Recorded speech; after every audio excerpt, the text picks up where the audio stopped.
So hello everyone, मेरा नाम है तनिष। तो आज की वीडियो से हम स्टार्ट कर रहे हैं अपना वेब एप्लीकेशन हैकिंग का कोर्स, जो कि बिल्कुल डिटेल्ड में और हिंदी में होगा। हम स्टार्ट करेंगे बिल्कुल बेसिक से कि HTTP क्या होता है, HTTPS क्या होता है। फिर हम बात करेंगे आगे चल के कुछ मेजर अटैक्स के बारे में, जैसे SQL injection, cross site scripting. आपको मैं बिल्कुल डिटेल में और हिंदी में समझाऊंगा। तो आज की वीडियो का हमारा टॉपिक है HTTP। तो जो अपना करियर साइबर सिक्योरिटी या फिर एथिकल हैकिंग में स्टार्ट करना चाहता है, उसके लिए वीडियो बहुत अच्छी है, क्योंकि मैं इस वीडियो में HTTP बिल्कुल डिटेल में कराऊंगा और उनके अकॉर्डिंग कराऊंगा कि जो जो चीज़ें रिक्वायर्ड है, जैसे HTTP हेडर्स हो गया, स्टेटस कोड्स हो गई, सब बताऊंगा इस वीडियो में कि क्या होते हैं, इसका क्या सिग्निफिकेंस होता है, कैसे हम इसको यूज़ करते हैं। तो पूरा इस वीडियो में बताऊंगा। तो ये शुरू करते हैं। तो HTTP क्या होता है? तो HTTP stands for hyper text transfer protocol. तो यहाँ पर जैसे लिखा हुआ है कि प्रोटोकॉल है। प्रोटोकॉल बेसिकली एक सेट ऑफ रूल्स होता है जो कि यूज होता है डिवाइसेस को आपस में कम्युनिकेट करवाने के लिए। तो ये हाइपर टेक्स्ट ट्रांसफर प्रोटोकॉल है। यहाँ पर लिखा है it is the core communication protocol use to access the world wide web. अब आपको पता होगा वर्ल्ड वाइड वेब का, जहां आपकी सारी वेबसाइट्स होती हैं। तो अगर आपको किसी वेबसाइट को एक्सेस करना है, फॉर एग्जाम्पल अगर आप जा रहे हो google.com पे, तो अगर आपको google.com को एक्सेस करना है तो आप कैसे करोगे? तो जैसे आपने सर्च किया और आप वहां पर लिखते हो google.com और आपने एंटर किया और आपको google.com व्यू हो जाता है। तो उसके पीछे होता क्या है बेसिकली? तो वो रिक्वेस्ट आपकी कैसे जाती है, आपको कैसे उसका रिस्पॉन्स आता है? सब का एक ही यूज होता है HTTP।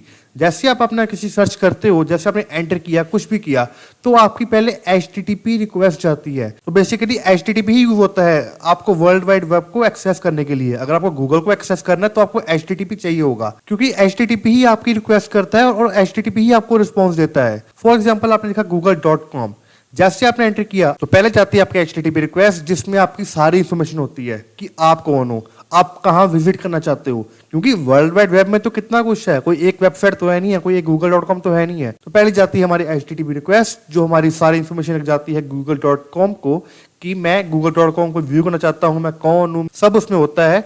और फिर उसके अकॉर्डिंग गूगल हमें रिस्पॉन्स देता है। फिर हमें आता है HTTP रिस्पॉन्स। तो आपने समझ ही गए होंगे कि HTTP ही यूज होता है आपको रिक्वेस्ट और रिस्पॉन्स करने के लिए। अगर आपको कोई भी वेबसाइट व्यू करनी है, कहीं भी वेबसाइट जाना है, फेसबुक में जाना है, गूगल में जाना है, याहू में जाना है, तो आपको HTTP ही चाहिए होगा, क्योंकि HTTP से ही आप रिक्वेस्ट भेजते हो और HTTP ही आपको रिस्पॉन्स देती है। तो आप समझ ही गए होंगे।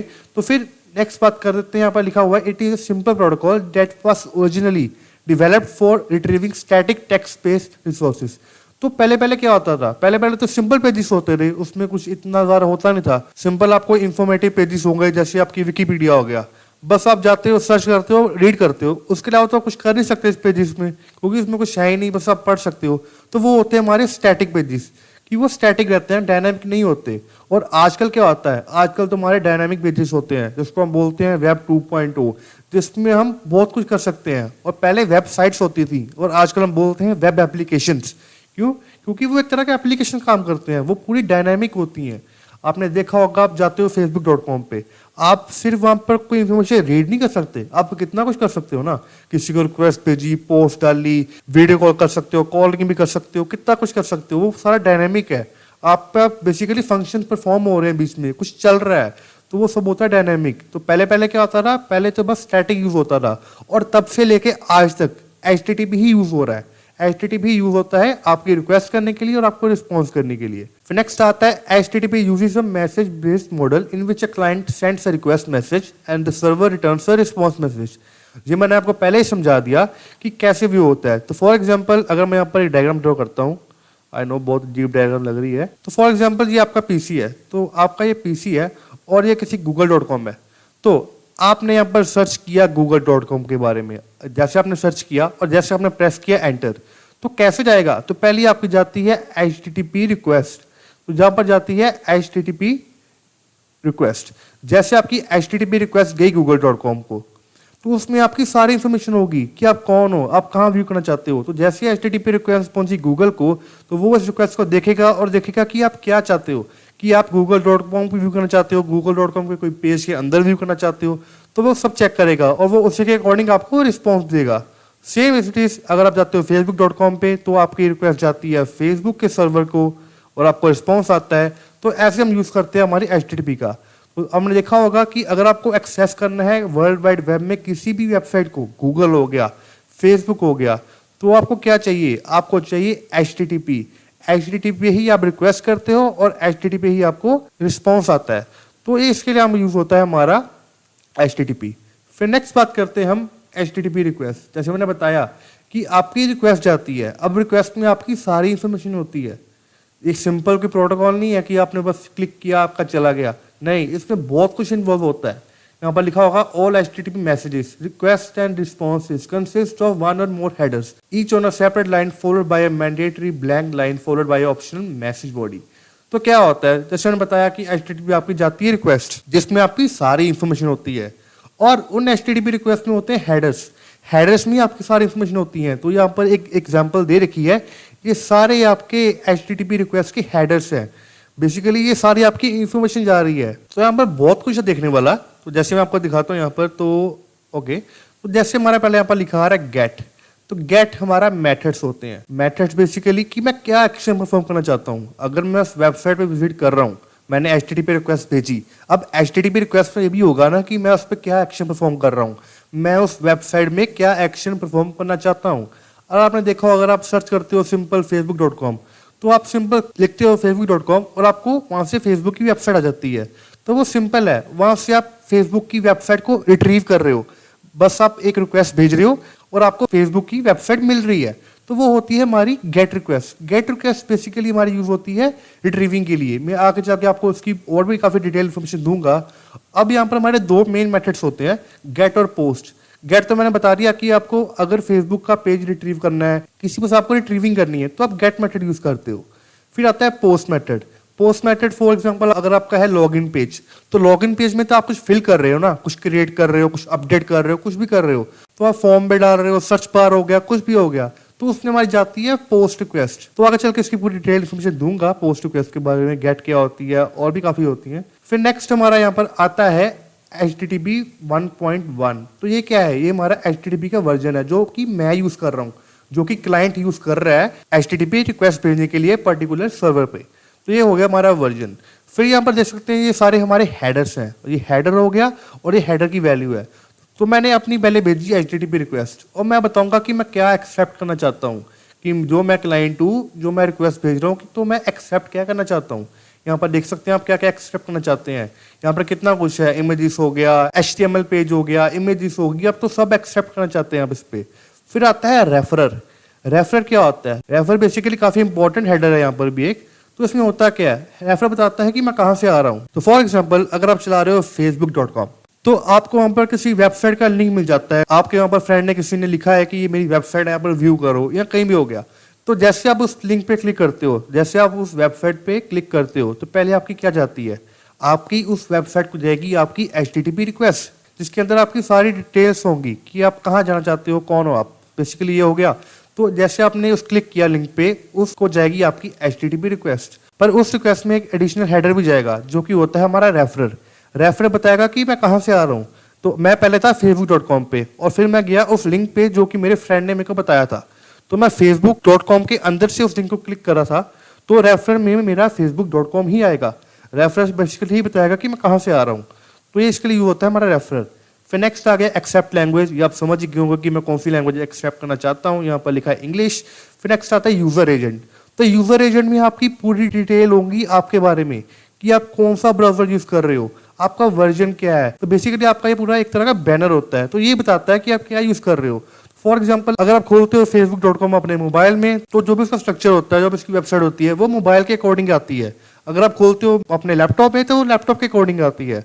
अगर आपने देखा हो, अगर आप अपने मोबाइल में अगर वहां पर आप डेस्कटॉप मोड ऑन करते हो, तो वो काफी बड़ा आ जाता है। तो पता कैसे लगता है सर्वर को कि आप मोबाइल से चला रहे हो कि आप सिंपल लैपटॉप से चला रहे हो। तो सारा पता लगता है यहाँ से यूजर एजेंट से कि आप क्या यूज कर रहे हो। लैपटॉप होगा, मोबाइल होगा, आपका वर्जन क्या है, फायरफॉक्स यूज कर रहे हो, क्रोम यूज कर रहे हो, सब आपकी डिटेल जाती है यहाँ से। फिर नेक्स्ट आता है एक्सेप्ट इनकोडिंग। तो बेसिकली जो आपको रिस्पॉन्स आता है वो इनकोड होके आता है। तो वो आप पे डिपेंड होता है कि आप इनकोडिंग एक्सेप्ट करना चाहते हो कि नहीं करना चाहते हो। आप इसको चेंज भी कर सकते हो। फिर होता है होस्ट। तो होस्ट बताता है कि आप उस पर्टिकुलर लिंक पे कौन सी होस्ट नेम पे विजिट करना चाहते हो। अब कई बार क्या होता है, एक ही आईपी एड्रेस में बहुत सारी वेबसाइट्स होती हैं, तो फिर पता कैसे लगेगा कि कौन सी वेबसाइट पे आपको व्यू करना है। तो इसके लिए हम यूज करते हैं होस्ट। फिर आता है हमारा कनेक्शन, यहाँ पर लिखा है कीप अलाइव, तो कनेक्शन बेसिकली, तो फॉर एग्जांपल अगर आपने सर्च किया google.com तो आपको google.com का पेज आ गया, फिर उसके बाद आपको कनेक्शन ऑन रखना है या क्लोज कर देना है, तो ये बताता है। फिर आता है कुकीज। कुकीज आपको पता होगा, कुकीज के बारे में आपकी सेट ऑफ इन्फॉर्मेशन होती हैं जो आपकी ब्राउजर में स्टोर होती हैं। अगर आपको नहीं पता तो मैं इसके ऊपर पूरी डिटेल्ड वीडियो बनाऊंगा। तो बेसिकली अगर आपके ब्राउजर में कुकी सेव है तो अगर आप वेबसाइट पे दोबारा विजिट करते हो तो आपकी कुकी भी जाती है उस वेबसाइट के अकॉर्डिंग, तो ये कुकी हेडर होता है। तो ये बेसिकली सारे आपके हेडर्स हैं, सारी आपकी HTTP रिक्वेस्ट है, सारी आपकी इन्फॉर्मेशन है जो आप भेजते हो। और भी काफ़ी तरह के हेडर्स यहाँ पर हो सकते हैं, ये तो बहुत कम हेडर्स हैं। तो ये होती है हमारी HTTP रिक्वेस्ट। तो जैसे आपने सर्च किया किसी वेबसाइट को तो आप भेजते हो HTTP रिक्वेस्ट। HTTP रिक्वेस्ट में आपकी सारी इन्फॉर्मेशन होती है कि आपको कहाँ जाना है, कहाँ व्यू करना है, सब होता है यहाँ पर। और यहाँ पर एक चीज देख सकते हो, यहाँ पर लिखा हुआ है क्वेश्चन में UID, तो ये हमारे URL पैरामीटर्स है जो कि हम गेट के थ्रू भेजते हैं। तो इसका भी एक एग्जांपल मैं दूंगा आपको। सर्वर को इन्फॉर्मेशन गेट मेथड के थ्रू भी भेज सकते हो। वो हम कैसे भेजते हैं, वो भेजते हैं हम पैरामीटर्स के थ्रू। जैसे यहाँ पर लिखा हुआ है UID = 129, तो फॉर एग्जाम्पल कोई इमेज होगी, कोई कुछ होगा, तो इमेज का कुछ नंबर होगा, तो मैंने यहाँ पर सिग्निफाई कर दिया कि मेरे को UID 129 पे व्यू करना है, कि मेरे को इस इमेज पे व्यू करना है। तो UID यहाँ पर तो यूजर ID हो सकती है। तो मैंने बस आपको एक एग्जांपल दी, आगे चल के आपको बताऊंगा, उसको मैं प्रैक्टिकली बताऊंगा कि URL पैरामीटर्स क्या होते हैं, गेट पोस्ट क्या होती है। तो ये तो मेरी सारी थी HTTP रिक्वेस्ट। फिर चलते हैं नेक्स्ट। अब मैंने HTTP रिक्वेस्ट भेज दी, अब सर्वर ने पकड़ लिया और सर्वर ने मेरे को भेजा रिस्पॉन्स। तो ये मेरे सारे हो गए रिस्पॉन्स हेडर्स। तो आपको दिखाता हूं। तो पहले तो यहाँ पर आ रहा है HTTP 1.1, तो ये तो वर्जन है। किसका वर्जन है? ये सर्वर का वर्जन है, क्योंकि सर्वर में कोई रिस्पॉन्स कर रहा है, तो ये सर्वर का वर्जन होगा। फिर यहाँ पर एक काफी इंपॉर्टेंट चीज लिखी आ रही है 200 OK। 200 क्या होता है? 200 बेसिकली होता है हमारा स्टेटस कोड्स। अब स्टेटस कोड्स क्या होते हैं? तो आपने देखा होगा कई बार आपकी कोई वेबसाइट नहीं चलती है, कुछ होता है, तो वहाँ पर आपका लिखा आता है 404 नॉट फाउंड। तो आपका वो एरर है, काफी फेमस एरर है 404। तो वो क्या सिग्निफाई करता है? तो बेसिकली बताता है कि वेबसाइट नहीं व्यू हुई। तो यहाँ पर 200 आ रहा है। 200 सिग्निफाई करता है कि हमारी जो रिक्वेस्ट मैंने भेजी थी वो सक्सेसफुल हुई है, मेरी रिक्वेस्ट सक्सेसफुल हुई है, वो वेबसाइट मेरे को अच्छी तरह से रिजल्ट दे रहा है। तो ये मतलब होता है 200 का। अब मैंने जो पिछली रिक्वेस्ट भेजी थी तो वो मेरी रिक्वेस्ट सारी सक्सेसफुल हुई है, और फिर मेरे को यहाँ पर स्टेटस कोड में आ रहा है कि 200 OK। तो मेरे ब्राउजर को पता लग जाएगा कि मेरी रिक्वेस्ट सक्सेसफुल हो गई है। फिर नेक्स्ट आ रहा है यहाँ पर डेट। तो डेट तो पता ही होगा आपको, डेट सिग्निफाई कर रहा है, क्या सिग्निफाई कर रहा है। फिर नेक्स्ट आ रहा है हमारा सर्वर। तो बेसिकली यूजर एजेंट में क्या था? यूजर एजेंट में मेरी इन्फॉर्मेशन जा रही थी। अब सर्वर में सर्वर की इन्फॉर्मेशन आ रही है कि सर्वर क्या यूज कर रहा है। तो ये भी हमारा एक तरह का बैनर होता है, ये भी हम ग्रैब करते हैं। फिर नेक्स्ट आ रहा है एक्स पावर्ड बाय, कि जो सर्वर क्या यूज कर रहा है, लैंग्वेज कौन सी लैंग्वेज यूज कर रहा है, तो ये ASP.NET यूज कर रहा है। फिर नेक्स्ट आता है सेट कुकी। अब जैसे मैंने बताया कि कुकीज कौन सेट करता है, कुकीज तो बेसिकली एक वेबसाइट सेट करती है ना कोई ब्राउजर में। तो अगर मैंने कहीं पर लॉगिन किया, कहीं कुछ किया, तो वो मेरे ब्राउजर में कुकी सेट कर देगा। तो वो कुकी कैसे सेट करेगा? कुकी सेट करेगा सेट कुकी हेडर से, वो मेरे लैपटॉप में, मेरे ब्राउजर में कुकी सेव कर देगा। तो जैसे ब्राउजर ने देखा यहाँ पर सेट कुकी का एक हेडर आ रहा है, तो वो मेरे ब्राउजर में कुकी सेव कर देगा। फिर नेक्स्ट आ रहा है ASP.NET वर्जन। तो ये वर्जन का हो गया सब, प्रैग्मा एक्सपायर्स, ये कब एक्सपायर और कंटेंट लेंथ। तो ओके, तो यहाँ पर एक आ रहा है कंटेंट टाइप, ये भी काफी इंपॉर्टेंट है। तो यहाँ पर सिग्निफाई कर रहा है कि मेरे को जो रिस्पॉन्स आ रहा है कि उसका कंटेंट क्या है। अब यहाँ पर लिखा आ रहा है text/HTML। तो जैसे आप किसी पेज को व्यू करते हो तो आपको HTML पे व्यू होता है। तो बेसिकली वही मेरे को बता रहा है यहाँ पर कि जो मेरे को रिस्पॉन्स आया है वो HTML रिस्पॉन्स है। अब काफी रिस्पॉन्स होते हैं, XML होता है, कुछ भी हो सकता है। फिर नेक्स्ट आते हैं कंटेंट लेंथ, कि जो मेरे को बॉडी में ऊपर तो सारा हेडर्स होते हैं ना। अब मैंने किसी google.com पे विजिट किया तो मेरे को रिस्पॉन्स में क्या आएगा? हेडर्स आएंगे और उसका एक पेज व्यू होगा। मेरे को google.com का पेज आता है। वो पेज क्या होता है? वो पेज एक तरह की HTML कोडिंग होती है। तो अब मेरे को कोडिंग भी तो कहीं से आएगी ना, तो रिस्पॉन्स में मेरे को कोडिंग आती है पूरी। तो ये मेरी पूरी HTML की कोडिंग है, यहाँ से लेके एंड तक मेरी HTML की कोडिंग है, जो कि मेरे ब्राउजर में आएगी और मेरे ब्राउजर उसको अच्छी तरह से आपको शो कर देगा एक पेज की तरह से। वो आपको एक तरह कोडिंग नहीं शो करेगा, आपको पूरा पेज शो करेगा। तो ये उसी का लेंथ है कि इसकी लेंथ कितनी है, कि जो मेरे बॉडी में मेरे को जो आया है उसकी लेंथ क्या है, कोडिंग की मेरी लेंथ क्या है। तो ये था हमारा HTML रिक्वेस्ट और HTML रिस्पॉन्स। तो आप समझ ही गए होंगे, जैसे आप कुछ सर्च करते हो, कहीं वर्ल्ड वाइड वेब पे विजिट करना चाहते हो, तो आपको जाती है HTTP रिक्वेस्ट और आपको वो सर्वर भेजता है HTTP रिस्पॉन्स। और HTTP रिक्वेस्ट में हमारे होते हैं हेडर्स, काफी हेडर्स होते हैं, आपको बताऊंगा अगर चल के कि हेडर्स और भी काफी तरह के। तो ये सारे हमारे हेडर्स थे और ये हमारा सारा आ गया रिस्पॉन्स। तो ये तो हमारा थोड़ा थ्योरी पार्ट हो गया। अब थोड़ा चलते हैं प्रैक्टिकल में। आपको इस प्रैक्टिकल के बाद काफी अच्छी तरह से समझ आएगा कि मैं क्या करना चाहता था। तो मैं इस प्रैक्टिकल के लिए यूज करूंगा वर्ब स्वीट। तो वर्ब स्वीट क्या है basically? Burp Suite basically web application pen testing का फ्रेमवर्क है। तो बेसिकली एक तरह का वेब एप्लीकेशन को टेस्टिंग करने के लिए, वल्नरेबिलिटी टेस्टिंग करने के लिए यूज करते हैं। तो इस वीडियो के लिए मैं कोई टेस्टिंग तो नहीं कर रहा, बेसिकली आपको बताऊंगा एचटीटीपी का। तो इसका बेसिक फंडा क्या है? तो बेसिकली क्या करेगा ये? बेसिकली आपका एक तरह का प्रॉक्सी का वर्क करेगा। अब क्या होगा, जैसे मैं यहाँ पे कुछ सर्च करूंगा तो मैंने क्या बताया था, मेरी पहले जाती है एचटीटीपी रिक्वेस्ट। तो वर्ब स्वीट मेरी एचटीटीपी रिक्वेस्ट को बीच में कैप्चर कर लेगा ताकि मैं उसको देख पाऊँ, उसको मैनिपुलेट कर पाऊँ। तो यूजर्स क्या करते हैं, हैकर्स क्या करते हैं, हैकर्स इसी का यूज करते हैं। वो एचटीटीपी रिक्वेस्ट को पकड़ लेते हैं, फिर उसको मैनिपुलेट करके सर्वर को भेजते हैं, एक डिफरेंट रिक्वेस्ट भेजते हैं कि वो सर्वर जो एक्सेप्ट करना नहीं चाहता था, कि वो सर्वर जिसकी उसको उम्मीद भी नहीं थी, उसको वैसी रिक्वेस्ट आ गई। फिर वो देखते हैं वो उसका क्या रिस्पॉन्स करते हैं, कैसा रिस्पॉन्स आता है। तो इसके लिए हम यूज करते हैं वर्ब स्वीट, जो आपके एक तरह का प्रॉक्सी का वर्क करेगा, जहां से मैं कुछ भी सर्च करूंगा ये बीच में पकड़ लेगा। और आज की वीडियो के लिए मैं यूज करूंगा testphp.vulnweb.com। तो मैं यहाँ पर लिखता हूँ टेस्ट PHP। ओके, तो मैं पहले यहाँ पर इंटरसेप्शन ऑन कर देता हूँ, बताऊंगा अपने वर्ब स्वीट को कि मेरी जो भी रिक्वेस्ट रिस्पॉन्स जो भी आएगा इसको बीच में कैप्चर कर लेना। करता हूँ उसको ऑन और करते हैं इसको एंटर। तो देखिए, तो ये मेरी गई हमारी HTTP रिक्वेस्ट। तो मैंने बताया था आपको HTTP रिक्वेस्ट के बारे में कि क्या होती है। बेसिकली पहला यहाँ पे मेरा क्या गया, गेट मेथड। ये पहला मेरा मेथड सिग्निफाई कर रहा है कि मैं कौन सा मेथड यूज करना चाहता हूँ। बेसिकली यहाँ पे मैंने यूज किया गेट मेथड, जो कि सिंपल HTTP पेजेस को या फिर आप बोलो वर्ल्ड वाइड वेब को रिट्रीव करने के लिए यूज होता है कि मेरे को वो उसका पेज चाहिए, मेरे को उसको पेज दो। गेट मेथड सेंडिंग पर्पस के लिए भी यूज होता है URL पैरामीटर से, और रिट्रीविंग पर्पस के लिए भी होता है। तो मेन काम इसका रिट्रीविंग का है कि मेरे को उस पेज का, मेरे को सर्वर का HTML पेज चाहिए, मेरे को सर्वर का पेज चाहिए मेरे को। फिर नेक्स्ट आ रहा है HTTP वर्जन। ये मेरा वर्जन है जो कि मैं यूज कर रहा हूँ HTTP का। फिर नेक्स्ट आता है होस्ट, कि मैं कौन सी वेबसाइट में विजिट करना चाहता हूँ, ये मेरा उसका होस्ट नेम है। फिर नेक्स्ट आता है यूजर एजेंट। ये मेरी पूरी इन्फॉर्मेशन है, जैसे मैं यहाँ पर यूज कर रहा हूँ फायरफॉक्स, यहाँ पर लिखा आ रहा है मोजिला, ये मेरी विंडोज की इन्फॉर्मेशन है और सारी इन्फॉर्मेशन यहाँ पर मेरी आ रही है कि फायरफॉक्स का कौन सा वर्जन है 8.0। फिर नेक्स्ट आ रहा है एक्सेप्ट, कि मैं क्या एक्सेप्ट करना चाहता हूँ। अभी तो मैं HTML हो गया, XML हो गया, तो मैं ये सब एक्सेप्ट करना चाहता हूँ कि कोई भी इमेजेस हो गई, कुछ भी होगा, मेरे को वो सेंड करो, मेरे को वो रिट्रीव करनी है। फिर नेक्स्ट आता है एक्सेप्ट लैंग्वेज, कि मैं लैंग्वेज को यूज करना चाहता हूँ। फिर एक्सेप्ट कोडिंग, कि मैं इनकोडिंग भी एक्सेप्ट करना चाहता हूँ। फिर मैं चाहता हूँ कनेक्शन क्लोज, कि मतलब कि मेरे को एक बार पेज आ गया, मेरे को HTML पेज आ गया, मेरी एक बार रिक्वेस्ट बन गई, रिस्पॉन्स आ गया, तो मेरा कनेक्शन क्लोज हो जाए। तो ये थी मेरी सारी HTTP रिक्वेस्ट। अब मैं क्या करूँगा, अब मैं यहाँ पर करता हूँ do intercept response to this request. तो जो मैंने रिक्वेस्ट भेजी, अब मेरे को उसका रिस्पॉन्स मेरे को यहाँ पर दिखे आके, तो मैं करता हूँ फॉरवर्ड। अब देख सकते हैं यहाँ पर लिखा आ रहा है रिक्वेस्ट टू, ओके ये कुछ और है, करते हैं इसको फॉरवर्ड रिक्वेस्ट। ओके ओके, ये भी कुछ और है, फॉरवर्ड। ओके, तो ये मेरा रिस्पॉन्स है testphp.vulnweb.com का पोर्ट 80 पे। तो बेसिकली ये मेरा सारा रिस्पॉन्स है, ये HTTP रिस्पॉन्स आ रहा है मेरे को सब। अब तो मैं करता हूँ थोड़ा सा व्यू। तो पहला यहाँ पर वर्जन आ रहा है HTTP 1.1, जो कि मेरा सर्वर यूज कर रहा है, मेरा सर्वर नहीं, बेसिकली जो वेबसाइट व्यू करना चाहता हूँ उसका सर्वर। फिर मैंने बताया था कि 200 ओके, इसका मतलब है कि मेरी रिक्वेस्ट सक्सेसफुल हुई है, मेरी HTTP रिक्वेस्ट का सक्सेसफुली HTTP रिस्पॉन्स आ चुका है। फिर आ रहा है Nginx सर्वर, कि वो सर्वर कौन सा है, कि वो मेरा वेबसाइट कौन सा सर्वर यूज कर रहा है। इस केस में Nginx यूज कर रहा है, उसका वर्जन है। फिर नेक्स्ट आ रहा है डेट, कंटेंट टाइप, की मेरे को क्या कंटेंट आया है, बेसिकली मेरे को HTML पेज आया है। फिर आ रहा है कनेक्शन क्लोज, कि मेरा कनेक्शन क्लोज हो चुका है। फिर नेक्स्ट आ रहा है एक्स पावर्ड बाय, कि वो क्या यूज कर रहा है बैक एंड पे। फिर नेक्स्ट आ रहा है कंटेंट लेंथ 4958। तो ये मेरे को सारा मेरी HTML कोडिंग है, देख सकते हो आप, ये सारी मेरी HTML कोडिंग है जो कि मेरे को सर्वर भेज रहा है, और ये मेरे ब्राउजर में आकर पार्स होगी और मेरे को एक पेज शो करेगा। तो मैं यहाँ पे करता हूँ इंटरसेप्शन ऑफ, देख सकते हैं ये मेरे को सारा मेरा पेज आ गया, जो भी इसमें मेरे को HTML कोडिंग थी मेरे को सारी यहाँ पर आ चुकी है।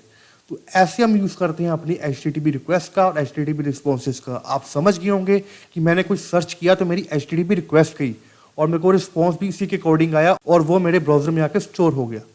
तो ऐसे हम यूज करते हैं HTTP का। तो आप समझ गए होंगे HTTP रिक्वेस्ट और रिस्पॉन्स का कंसेप्ट। चलते हैं नेक्स्ट। फिर आते हैं हमारे HTTP मेथड्स के बारे में, जो कि काफी इंपॉर्टेंट है। पहले यहाँ पर मेथड आ रहा है गेट मेथड, जो कि डेटा रीडिंग के लिए होता है, पोस्ट बताया इंसर्टिंग के लिए होता है, पुट पैच अपडेट के लिए हो गया, डिलीट डेटा के लिए हो गया। चलते हैं नेक्स्ट। पहले यहाँ पर हमारा आ रहा है गेट मेथड। अब गेट मेथड किस काम के लिए यूज होता है?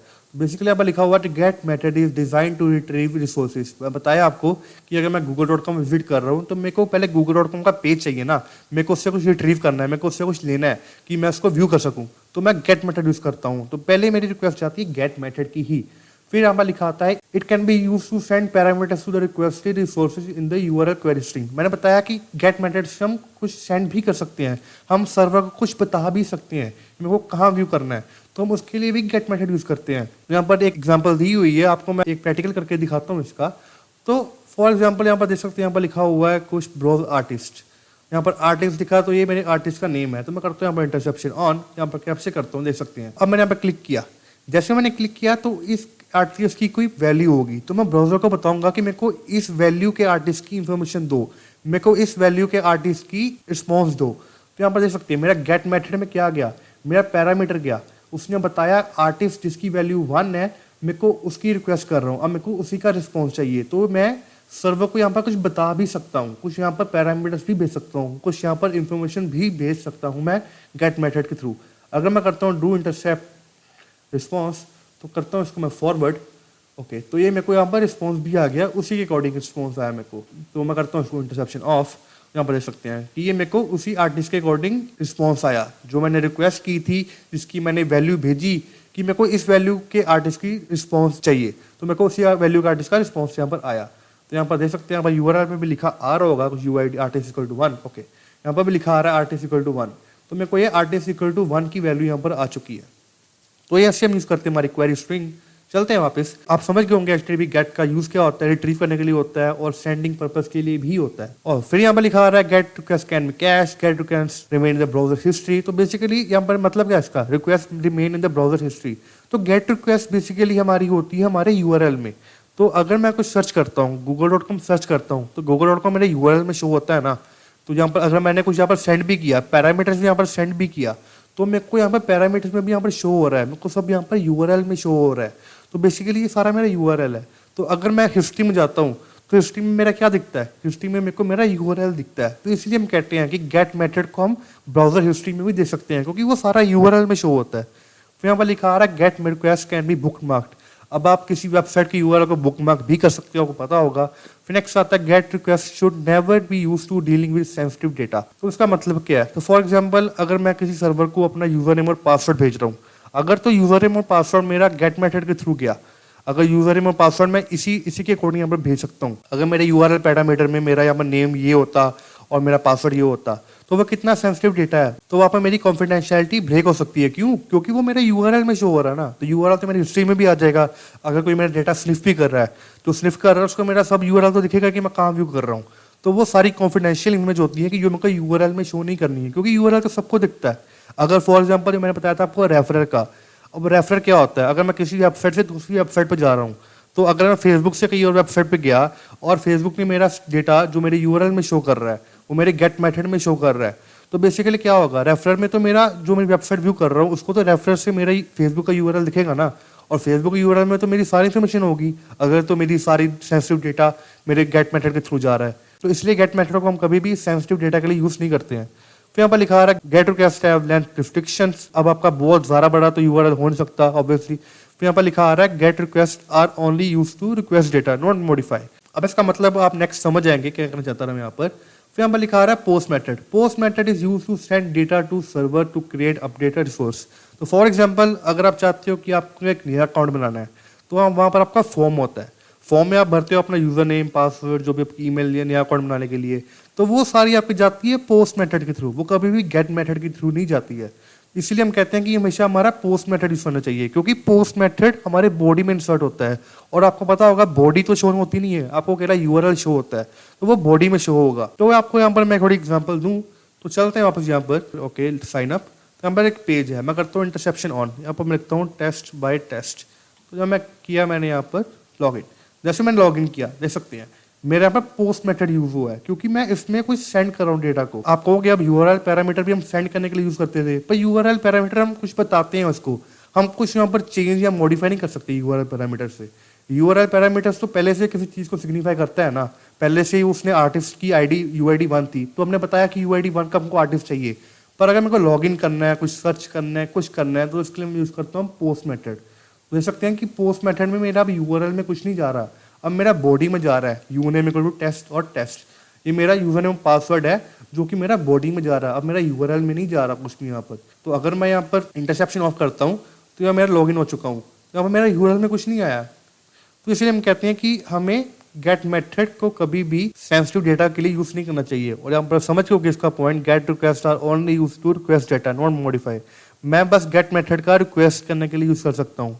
मैंने यूआरएल भी पैरामीटर्स भी दिए थे, तो वो भी मैं रिक्वेस्ट ही कर रहा हूँ कि इस आईडी के पैरामीटर की मेरे को वैल्यू चाहिए, इस आईडी के मेरे को आर्टिस्ट की मेरे को इन्फॉर्मेशन चाहिए, तो उसके लिए मैं रिक्वेस्ट ही कर सकता हूँ। गेट मेथड बस रिक्वेस्टिंग के लिए होता है, रिट्रीविंग के लिए होता है, और पोस्ट मेथड सेंडिंग पर्पस के लिए होता है कि मेरे को कुछ सेंड करना है, यूजर नेम पासवर्ड सेंड करना है, कुछ सर्च के लिए कुछ सेंड करना है, तो वो सेंडिंग पर्पस के लिए होता है। Data to the server with post request is stored in the request body. आपको बता चुका हूँ कि मैं बॉडी में शो हुआ था। फिर यहाँ पर लिखा आ रहा है post request do not remain in the browser history. तो ब्राउजर हिस्ट्री में तो अकेला यूआरएल रहता है ना, बॉडी तो रहती नहीं है, तो पोस्ट रिक्वेस्ट नहीं रहेगी। Post request can not be book mark, ये भी सही है कि बुक मार्क नहीं हो सकती।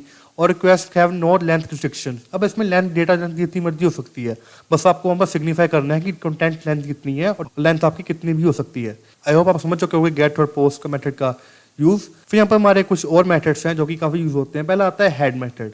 तो हेड मेथड बेसिकली गेट की तरह यूज करता है, वो कुछ रिक्वेस्ट करने के लिए यूज करता है, पर उसमें मेरे को कुछ बॉडी नहीं आती है, बस मेरे को उसके हेडर्स ही आ जाते हैं कि बेसिकली मैं कुछ रिक्वेस्ट कर रहा हूँ, तो बेसिकली उसका मेरे को कोई बॉडी नहीं शो होती है। फिर नेक्स्ट आता है ट्रेस। अब ट्रेस काफी यूजफुल होता है। ट्रेस यूज होता है हमारी डायग्नोस्टिक पर्पस के लिए कि अगर मैं देखना चाहता हूँ कि अगर मेरी रिक्वेस्ट जा रही है और मेरे को क्या रिस्पॉन्स आ रहा है, तो मैं उसके लिए ट्रेस यूज कर रहा हूँ। यहाँ पर लिखा हुआ है this can be use to detect the effect of proxy server between the client and the server that may be manipulate the request. अगर तो बीच में हमारा प्रॉक्सी सर्वर है, अगर तो उस वेबसाइट में प्रॉक्सी सर्वर भी यहाँ पर किया हुआ है, तो मैं यहाँ पर ट्रेस यूज कर सकता हूँ। कुछ डेटा को मैनिपुलेट करूंगा, कुछ अपने रिक्वेस्ट को मैनिपुलेट करूंगा और चेक करूंगा मेरे को क्या रिजल्ट आ रहा है, किस पर्पस के लिए रिजल्ट आ रहा है। तो ट्रेस बेसिकली डायग्नोस्टिक पर्पस के लिए यूज होता है कि हमारी वेबसाइट सही चल रही है कि नहीं चल रही, सब यहाँ पर होता है।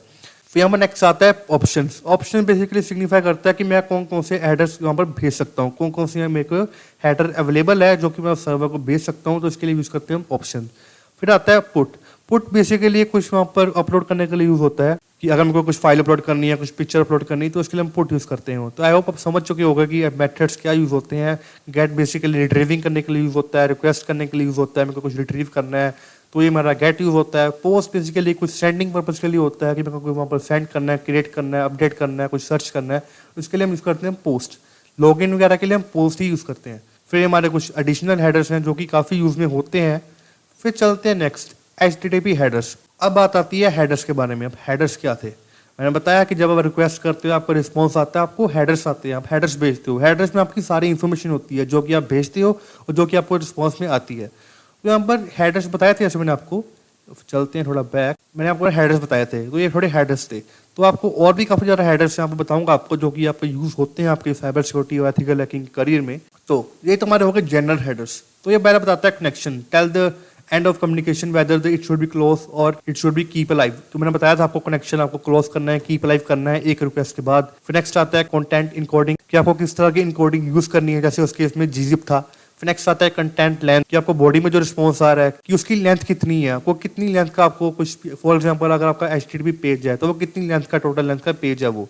नेक्स्ट आता है कंटेंट टाइप कि आपको किस टाइप का कंटेंट आपको रिक्वेस्ट करना है, आपको रिस्पॉन्स में आ रहा है। अगर आपका HTML पेज था तो आपको यहाँ पर HTML आएगा। ये तो हो गए हमारे जनरल हेडर्स जो कि यूज होते ही हैं हर रिक्वेस्ट और रिस्पॉन्स में। नेक्स्ट आते हैं रिक्वेस्ट हेडर। अब मैंने जब कुछ सर्च किया तो मेरी पहले जाती है रिक्वेस्ट और मेरे यहाँ जाते हैं रिक्वेस्ट हेडर्स। पहले यहाँ पर आता है accept, tells the server what kind of content the client is willing to accept such as images, office document format and so on. आप समझ गए होंगे कि आप क्या एक्सेप्ट करना चाहते हो। अगर मैं HTML, XML, इमेजेस क्या एक्सेप्ट करना चाहता हूँ मैं बता दूंगा अपने रिक्वेस्ट हेडर में। फिर नेक्स्ट आता है एक्सेप्ट इनकोडिंग। तो वही है इनकोडिंग, आप कौन सी एक्सेप्ट करना चाहते हो वो होगा इसमें। फिर नेक्स्ट आता है authorization, submit the credentials to the server. अगर आपके कुछ क्रेडेंशियल्स होंगे तो वो इसी हेडर्स का यूज करके सबमिट होंगे। कुकी का आपको बताया मैंने कि अगर आपके ब्राउजर में कोई कुकी सेव है और आप उसी वेबसाइट पे दोबारा विजिट करते हो तो आपकी कुकी भी जाती है, तो आपकी कुकी जाती है आपके कुकी हेडर के थ्रू। फिर नेक्स्ट आता है होस्ट जो स्पेसिफाई करता है host name in the full URL। फिर रेफर का आपको बता दिया मैंने, यूजर एजेंट आपको बता दिया मैंने। रेफर बेसिकली यही था कि आप किस लिंक से होकर किस लिंक पे जा रहे हो उसका बताता है रेफरर। कि अगर आप फेसबुक की वेबसाइट के अंदर किसी लिंक को क्लिक करते हो तो आपकी दूसरी वेबसाइट को जो आपकी रिक्वेस्ट हेडर जाएंगे उसमें रेफरर में facebook.com आएगा। फिर नेक्स्ट है यूजर एजेंट, जो आपकी इन्फॉर्मेशन होती है कि आपके ब्राउजर के बारे में, आप कौन सा ब्राउजर यूज कर रहे हो, सॉफ्टवेयर का यूज कर रहे हो, सब चाहता है आपका रिक्वेस्ट में। फिर नेक्स्ट आता है रिस्पॉन्स हेडर। तो रिस्पॉन्स हेडर के थोड़े बहुत यहाँ पर हेडर्स हैं जो कि काफी इंपॉर्टेंट है। तो पहला आता है expires, tell the browser for how long the content of the message body is valid. तो जो कि हमारी मैसेज बॉडी में जो हमको रिस्पॉन्स आ रहा है वो कब तक वैलिड है, तो हमारा ये एक्सपायर शो करता है। सर्वर बताया आपको मैंने कि सर्वर की इन्फॉर्मेशन जो मेरे को रिस्पॉन्स में आ रही है कि वो कौन सा सर्वर यूज कर रहा है, बैकएंड में सॉफ्टवेयर का यूज कर रहा है। फिर सेट कुकी, अगर तो वो सर्वर मेरे ब्राउजर में कोई कुकी सेव करना चाहता है तो वो सेट कुकी के अंदर भेजेगा। फिर www authenticate is used in response that have to 401 status code to provide details type of authentication that server supports। तो ये सर्वर की जो ऑथेंटिकेशन है वो बताता है हमें। फिर यहाँ पर ला रहा है एक्सेस कंट्रोल अलाउ ओरिजिन। तो ये बेसिकली इंडिकेट करता है whether the resource can be retrieved by a cross domain AJAX request। तो अगर आपको पता होगा AJAX रिक्वेस्ट का तो आप समझ ही गए होंगे। तो ये था हमारा request response, request header, response header. फिर चलते हैं नेक्स्ट। फिर यहाँ पर आता है हमारा स्टेटस कोड्स। तो मैंने बताया था आपको रिस्पॉन्स में हमको 200 आया था, मतलब उसका कि मेरी रिक्वेस्ट सक्सेसफुल हुई है। तो यहाँ पर लिखा आ रहा है each HTTP response message contains a status code in its first line indicating the result of the request. The status code fall into 5 groups according to the code first digit। तो हम बेसिकली स्टेटस कोड के first digit को देखते हैं, क्योंकि for example अगर 100 से लेके 199 तक कोई मेरे को स्टेटस कोड आ रहा है तो उसका मतलब है कि मेरे को इंफॉर्मेशनल है। अब 100 से लेके 199 तक के स्टेटस कोड के अलग अलग मतलब होंगे, पर सबका जो कॉमन मतलब होगा वो होता है इंफॉर्मेशनल। तो सेकंड चलती है 2xx कि अगर मेरे को 200 से लेके 299 तक मेरे को कोई स्टेटस कोड आ रहा है मतलब कि मेरी रिक्वेस्ट सक्सेसफुल हुई है। अब 3xx मतलब कि मेरे को रीडायरेक्ट कर दिया है, कि मेरे को किसी और वेबसाइट पे रीडायरेक्ट कर दिया है। ये अब कई बार होता है ना कि मैं किसी वेबसाइट व्यू करता हूँ और वो वेबसाइट मेरे को कहीं और भेज देता है, तो उसके लिए हमको स्टेटस कोड आता है 3xx। यहाँ पर कुछ भी आ सकता है 301, 302। बेसिकली हमको ये बताएगा कि मेरी रिक्वेस्ट को रीडायरेक्ट कर दिया कहीं और जगह पे। फिर यहाँ पर आता है 4xx, basically contains an error. यहाँ पर बहुत फेमस एरर है 404 का कि मेरे को एरर शो हो गया कि मेरी रिक्वेस्ट सक्सेसफुल नहीं हो पाई है, या कुछ वेबसाइट पे एरर है या कुछ भी एरर है कि अगर आप पेज व्यू करना चाहते हो वो पेज गलत है, कुछ भी हो सकता है। फिर यहाँ पर लिखा आ रहा है 5xx, the request encounter an error fulfilling the request. तो सर्वर का ये एरर होता है कि वो हमारी रिक्वेस्ट को फुलफिल नहीं कर पाया। तो ये था हमारा HTTP। मैंने काफी डिटेल में बता दिया आपको HTTP क्या होता है, उसके हेडर्स क्या होते हैं, रिक्वेस्ट, रिस्पॉन्स, स्टेटस कोड सब बता दिया मैंने आपको। तो आई होप आपको समझ आ चुका होगा। So do like, share and subscribe. Thank you.